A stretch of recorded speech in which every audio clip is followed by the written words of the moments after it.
ভারপ্রাপ্ত প্রধান শিক্ষক, ঘর থেকে উদ্ধার তার ঝুলন্ত দেহ। এই ঘটনায় গ্রেফতার স্কুল পরিচালন সমিতির সভাপতি। আত্মহত্যায় প্ররোচনা দেওয়ার অভিযোগ।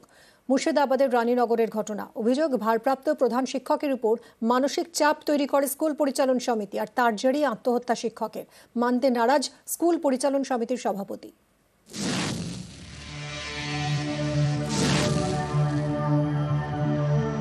মুর্শিদাবাদের রানীনগরের মালিপাড়া, এখানেই বাড়ি BKRB হাই স্কুলের ভারপ্রাপ্ত প্রধান শিক্ষক উজ্জ্বল সিংহ রায়।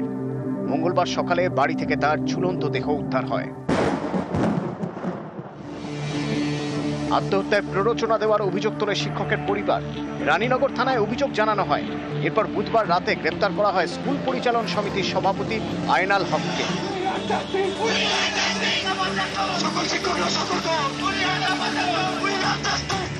বেশ কয়েক বছর ধরে BKRB হাই স্কুলের ভারপ্রাপ্ত প্রধান শিক্ষকের পদে রয়েছেন উজ্জ্বল সিংহ রায়। অভিযোগ, তাকে নানাভাবে চাপে রাখে স্কুল পরিচালন সমিতি। কখনো মিড ডে মিলের চাল চুরির অভিযোগ তোলে, কখনো আবার এই ঘটনা ধামাচাপা দেওয়ার কথা বলে 35 লক্ষ টাকা দাবি করে। অভিযোগ, এ নিয়ে মানসিক চাপে ছিলেন উজ্জ্বল সিংহ রায়। এরই মধ্যে মঙ্গলবার সকালে ঘর থেকে তার ঝুলন্ত দেহ উদ্ধার। যখন সবাই শাস্তি পাবে তখন আমি জানবো তার চোর অপবাদ ঘুচলো, তখন আর তার শান্তি পাবে। একটা জনের শাস্তি পেলে তো হবে না, সবাইকে শাস্তি পেতে হবে। আমরা তো বিশ্বাস করি যে স্যার একদম পুরো নির্দোষ, আর সততার সঙ্গে চলেন বলেই স্যারের হয়তো কেউ ষড়যন্ত্র করেছে এগুলো। তা আমরা চাই তাদের শাস্তি হোক।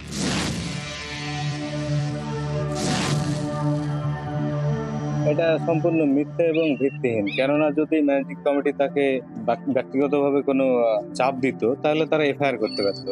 তো কি করে তারা প্রমাণ করুক এবং তদন্ত হোক, এতে আমার কোনো সমস্যা নেই। 35 লক্ষ টাকা দাবি আমরা করিনি, কারণ হিসাবটা আমাদের কাছে তখনও ক্লিয়ার ছিল। সে যে হিসাব দিয়েছে সেটা সম্পূর্ণ ক্লিয়ার ছিল না। আমি সেই ক্ষেত্রে বলেছিলাম যে প্রয়োজনে এক্সপার্ট দিয়ে হিসাব করে দেখতে হবে আসলে কত টাকা হবে। নিউজ 18 বাংলা।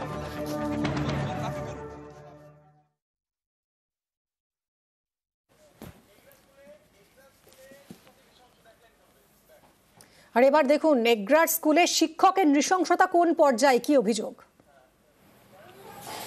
পড়া না পাড়ায় পড়ুয়াদের বেধড়ক মার, এমনই অভিযোগ শিক্ষকের বিরুদ্ধে। দিকবিদিক জ্ঞান শূন্য হয়ে মারধরের অভিযোগ। শিক্ষকের মারে অসুস্থ ক্লাস 8-এর 21 জন পড়ুয়া, তাদের হাসপাতালে পর্যন্ত ভর্তি করতে হয়। প্রতিবাদে স্কুলে তালা লাগিয়ে অভিভাবকদের বিক্ষোভ, ভাঙচুর। পুলিশ গিয়ে সেই শিক্ষকদের মুক্ত করে অবশেষে। আটক অভিযুক্ত শিক্ষক বিপ্লব পান্ডা।